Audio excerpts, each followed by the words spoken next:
Today's guest is someone who has been in the thick of international education for decades as a school owner, an industry leader, an association president, and someone who's seen the sales side of student recruitment evolve firsthand. Kevin McNally is the president of IALC and owner of International House Torquay and Accent Leadership International. And he's been working with No Fluff on sales for many years now. So, in this episode, we're going to dig into what's changed, what is still working, and what really does work when it comes to selling education, whether you're talking to agents, families, or partners. And you'll hopefully hear some of the lessons that Kevin wishes he'd known sooner, what he still applies today, what holds strong, and his no nonsense take on what schools may be getting wrong when they think sales isn't their job. It's going to be honest, it's going to be useful, and in true no fluff fashion, it might just challenge how you think about your own conversion processes. So, welcome, Kevin. How you doing? Thank you, Nicola. It's great to be here as always. Lovely to Good to see you. see So you. we're gonna get straight into it. So, you've been in the how long have you been in the industry? Maybe let's Oof, start there. 35 years. 35 years. Congratulations, quite a Thank you. milestone. So, from what you've seen in the industry, what are some of the common sales mistakes that schools still make? Mm. I think there are two types of school in terms of language, I would say. Language school, yes. Yeah, in terms of language schools, there are definitely two types of organizations. One tends to be organizations which are usually chains or certainly very large schools who've got a really sharp commercial focus. And, it's admirable actually when you see how they work. Mm. There's another type of language school, which certainly I fall into this category, where we're effectively educationalists, we're academics who found ourselves in this commercial environment and having to adapt to that commercial environment. So I think that's been a challenge. That is a challenge to us because I think secretly we still think it's a little bit sleazy. You know, we're there trying to provide a highly high quality educational product to our clients, to agents, to the students, and we still feel a bit uncomfortable, as it were, Mm. getting our hands dirty with sales. Interesting, isn't it? So, but other luxury services and goods, we don't feel as sleazy. So, if Mm, you went to buy a Lamborghini or a Rolex or something, you wouldn't mm. see that as sleazy, would you? Not at all, not at all. Mm. And I think it's a lesson we all have to learn. I mean, certainly the lessons that we learned with you when we've been on your various courses it's not too strong to say were one of the main factors in how we've survived because we were doing well before COVID. COVID hit like every Mm. school. It had a massive effect on us, and it's been the recovery from that has helped us to survive, and the recovery from that has been a fundamental part of that has been applying what we've learned from you. Okay, so was there anything in particular, a sales habit or process or mindset shift? What is there anything in particular that helped you with that? It is very much a mindset shift because there is a tendency just to feel, especially, it's a very small school in a small town that no one's ever heard of. So, but there's a temptation to kind of just offer something and sit back, and think, well, if they want it, they want it. If they don't want it, they don't want it, and we're just here. Mm. So the mindset change for us, because I include my team in this, has been very much to become much more proactive. Um, and that yes, it means doing things like phoning, which we can talk about later if you like. That's still a challenge, but we do Okay. do it. But it's even more basic than that. It's when you get an inquiry in, it's responding immediately and it's calling them straight from the inquiry, and it is trying to be the first one with the answer to this client's. What do you call it, Nicola? You call it not the obstacle, that you call it. a problem to be Next one. solved. Yeah, some exactly. So it's the first one to get to them to that, and it works basically. Was that harder to accept? So getting out of your comfort zone and picking up the phone and being fast, all out of everyone's comfort zone. But did you see it worked, first of all, I guess is the Give you question. a Did you very, see it? very, very clear example. Okay. I'd like to say that I still have to force myself to do this. It still does not come naturally to me at all. Um, I think naturally maybe I'm a bit of an introvert or something. I don't know, but you know, calling people or contacting people immediately is not something that comes natural. I'm not a natural salesperson, I feel, but you don't have to be if you follow your program. So that's all you need. But I'll give you a very concrete example. It was 2 years ago.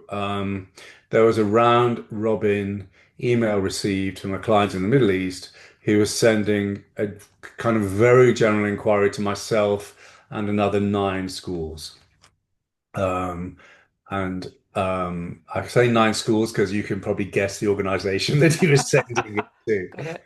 but I'm not going to name them. Although my very good colleagues are in that They will association. all know. Yeah. Yes, absolutely.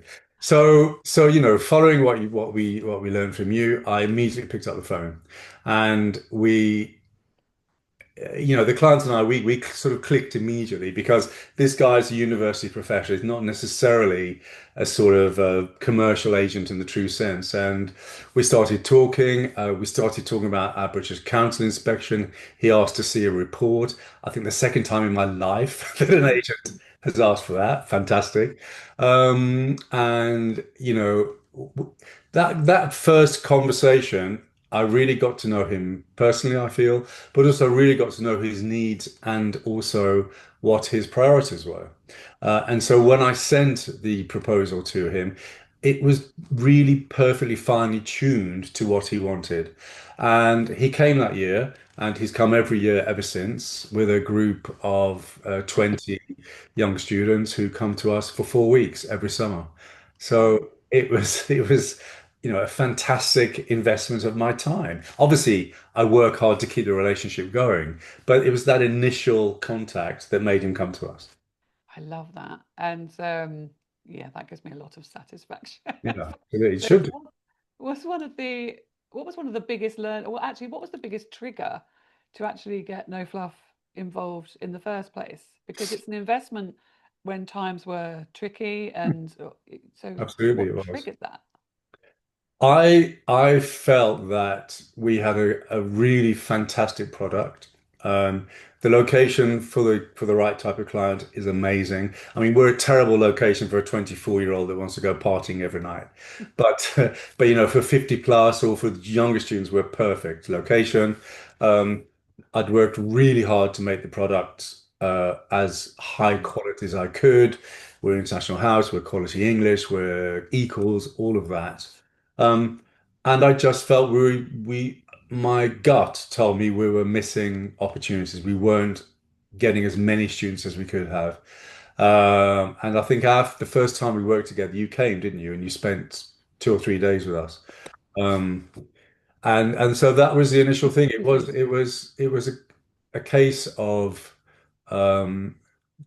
yes, it was a case of sort of a feeling that we could do more, basically. And indeed we did. And indeed you did. Good. So the proof was in the pudding. Yeah, absolutely. And so you've seen obviously sales improve as a direct result of the actions, and you mentioned a process and following a program. So did you learn Mm. anything about?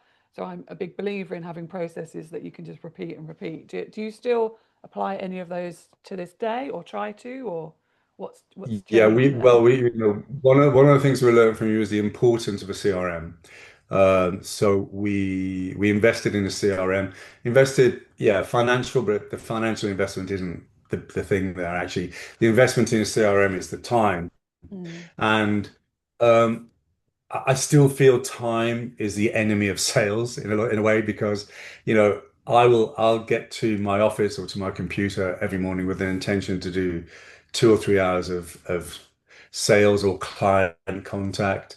Mm. And know, there's an email about one of the toilets is blocked, or um, that Something. kind of day-to-day um, routine things that can interrupt. So it's really important to make time for this and just remind yourself that this is one of the most important things I can do is to bring in the business, because if we're not bringing in the business, we can't do anything.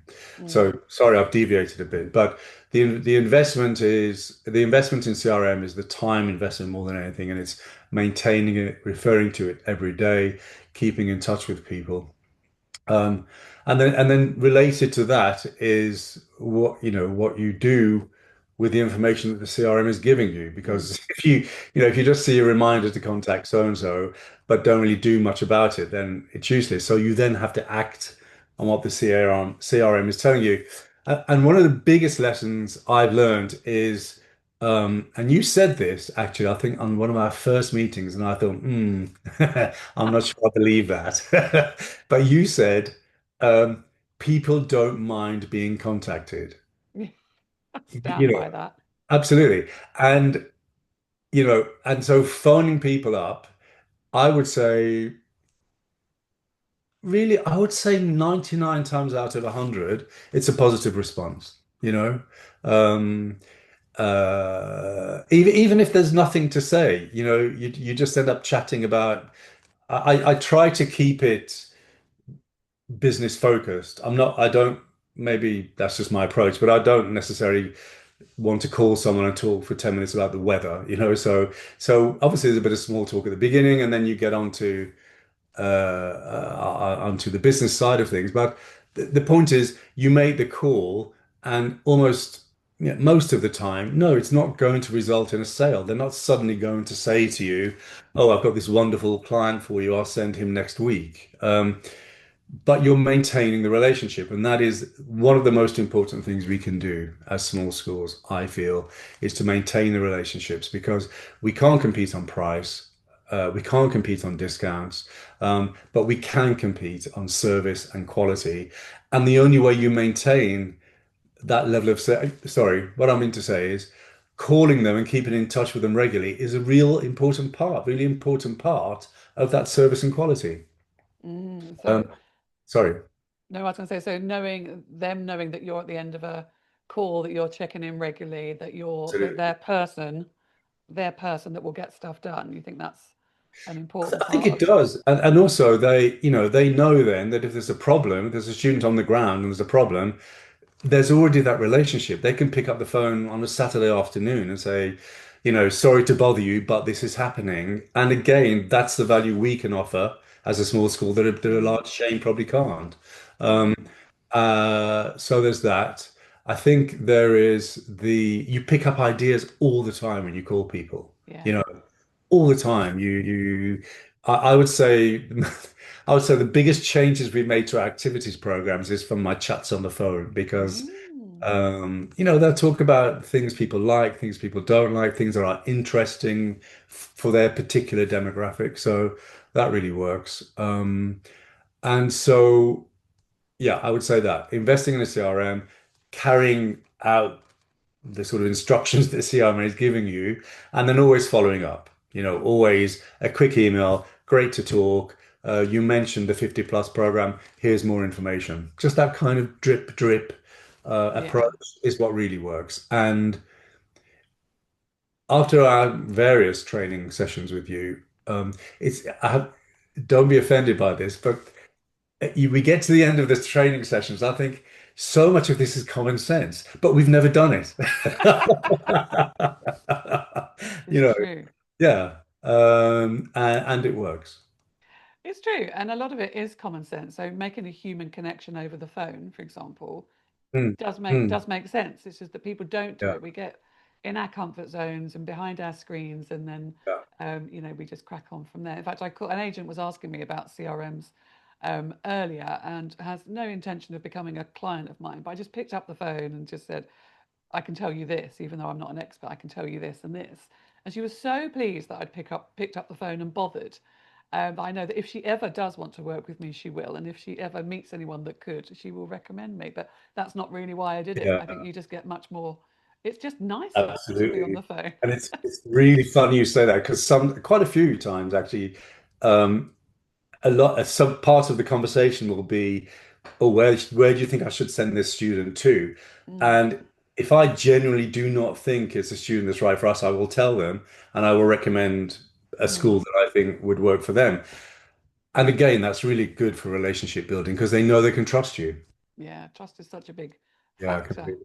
Yeah. Um, okay, great. So what would you give advice-wise to your young whippersnapper of a Kevin in days gone by? Not that you're not now, um, or perhaps a new school owner or someone starting out in the industry now that perhaps thinks that they don't really need any sales input or training or coaching, whether from me or someone else. Would you, can they just get by, or do you think it would help what they're doing? And what do you think they should be looking for? Yeah, I would say several things. One is don't be complacent because, Mm, you can lose an agent overnight for any kind of reason, Um, and secondly, I would say face face the situation we are in. In all my time in this industry, I've never known it to be, if you like, a harder commercial environment than it is now, really. mm, And so, kind of join the game or get out of the game in a sense. And so you've got to sell. Um, if it helps, don't use the word sales. mm, You know, think of it as client relations. That may sit more comfortably with you. Um, but you've got to do something because otherwise, in my view, you have to do something. Because what's the point of working as hard as you do without getting the most that you can? Um, Secondly, because you kind of owe it to your students to have a good nationality mix, a good offer, good numbers in the classes, and this is how you do that. If the majority of your students are Spanish, then do some sales work in France or something. Get that good mix. That really works. Um, mm. and I would say learn to feel uncomfortable with it, but do it anyway. I love that. Do you think that selling is fun? So I'm going to be specific about what bit I mean. So do you think, for example, if you make outbound sales calls, not based on inquiry, just speculative, do you think that is, I mean, once you've got over the initial ick, do you think that can be fun or not fun? I think it can be. Look, I'll be honest. I don't think the process is that you can have you can have some fun conversations, that you Mm, don't expect. Um, but I still get a real thrill at the end of a conversation or the end of a process when there's been a positive outcome, whatever that mm, is. So that is a very positive experience. What you've done with us in the past is have team calls where we're all in the same room and we're all making calls to different territories usually, and that's fun because inevitably a bit of competition comes in, and mm. we're sort of vying with each other who can make the most calls, who can get the results. So that can be fun, yes. Lovely, great. Okay, thank you for that. So we've got some quick-ish fire questions. They don't have to be quick, but they're interesting. Right. So, would you rather send a follow-up, or what do you do? What would you rather, and what do you do? Follow-up call or follow-up email? I would rather a follow-up email, and I do both. Which works best, or is it 50-50? Absolutely the call. They're surprised. Without wishing to be generationally biased, younger people do not pick up the phone. Mm, It's not natural to them. So, picking up often people are surprised, really surprised. Like, wow, thank you for calling, and it makes a difference. right. I love that. Okay. My next question is: do you secretly enjoy getting a sale now, Oh, or is not it? secretly, I tell everyone. Do you ring a bell I in the broadcast it from the rooftops, absolutely. And I Okay. encourage my staff to, as well, my team to, it's really something to celebrate. As I say to them, Yeah. we're one market of English language. in a country of what, 500 plus schools in English UK. We're a small school. Every sale, every agent that sends to us is a massive victory for us. Yeah, So it's something to celebrate. it's exciting, isn't it? Okay, and then what's the best thing about owning a school in Torquay? Wow, great question. Well, I love the location. I love being near the coast. I love that, as I said earlier, for the right type of student, we are the perfect destination, and I love seeing that. I love people arriving, and especially because most of them never heard of us, as I said, and by the end of it, they are real fans. They're real fans of Mm. the school, real fans of Torquay. And so that gives me a great deal of satisfaction. Okay, next question. Agent workshops, energizing or exhausting? I mean, again, both. You get through them on adrenaline. It's always great to see people you know already. It's good. There's an energy when you have a new meeting and you can feel that it's going to work. Of course, EALC for us is a very important workshop that we go to every year. Next year we'll be in Salerno, and I'm very excited about that. We're also members of QE, so we do workshops with QE. But sort of outside of those membership organizations, the only workshops we attend are Alfie, because we found them the best value for money, and sort of really well targeted at their markets. And again, the training we had with you has been very useful. We I think like a lot of us, because we're all busy, right? So, you go to the workshop, have a good time at the workshop, all the socializing, etc. Do a quick follow-up afterwards, and then frankly, it can be forgotten, can't it? So your systematic responses to workshop meetings have been very useful, and they have to pay for themselves if they're a big investment. And so that's been very useful for us too. Fantastic. Okay, so truthfully, knowing my process, how fast do you follow up after an event?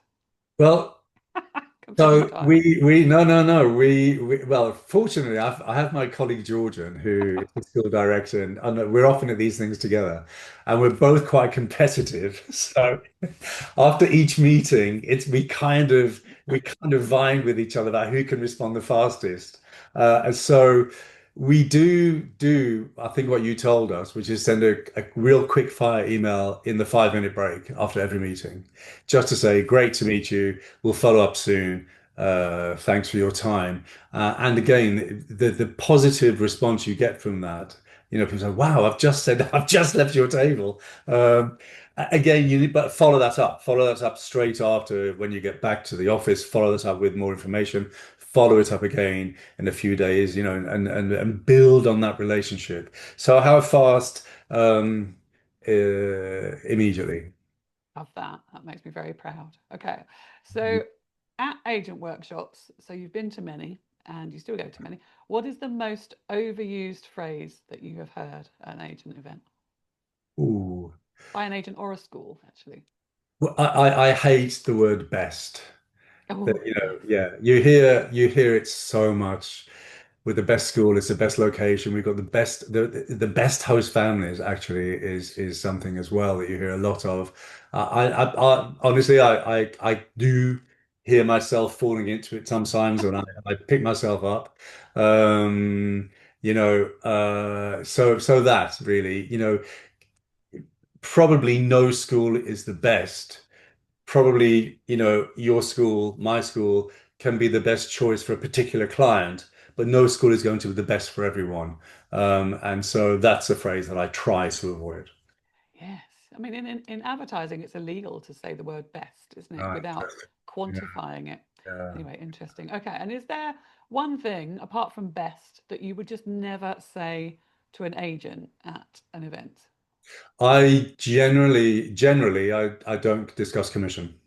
Okay. Interesting. So well, because I, I've had meetings where the very first question from the agent was, "What's your commission?" And Mm.